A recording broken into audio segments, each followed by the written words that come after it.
నమస్తే welcome to Andhraprabha నేను విజయ దేశంలో మొట్టమొదటిసారిగా వందే భారత్ స్లీపర్ రైళ్లను పట్టాలెక్కించేందుకు కేంద్రం కసరత్తు చేస్తుంది. దీనికి సంబంధించి కేంద్ర మంత్రి అశ్విని వైష్ణవ్ ఓ వీడియోను షేర్ చేశారు. అలాగే దీన్ని మొదటగా 130 కిలోమీటర్ల వేగంతో రాజస్థాన్లోని కోటా నుంచి ప్రయోగం చేశారు. మొదటగా 130 కిలోమీటర్లు, తర్వాత 140, తర్వాత 150, గంటకు 150 కిలోమీటర్ల వేగంతో దీన్ని పరీక్షలు నిర్వహించారు. తాజాగా గురువారం రోజు గంటకు 180 కిలోమీటర్ల వేగంతో రాజస్థాన్లోని కోటా నుంచి లబన్ స్టేషన్ల మధ్య ఈ పరీక్షను నిర్వహించారు. దీనికి సంబంధించి ఒక గ్లాసులో వాటర్ తీసుకొని ట్రేలో పెట్టి ఒక్క చుక్క నీళ్లు కింద పడకుండా ట్రైన్ ప్రయాణించినట్టు వెల్లడించారు. దీనికి సంబంధించి ఈ వీడియో సోషల్ మీడియాలో వైరల్గా మారింది.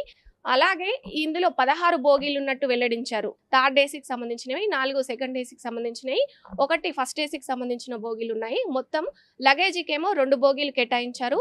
ఇది గంటకి 180 కిలోమీటర్ల వేగంతో ప్రయాణిస్తుందని కేంద్ర మంత్రి అశ్విని వైష్ణవ్ వెల్లడించారు.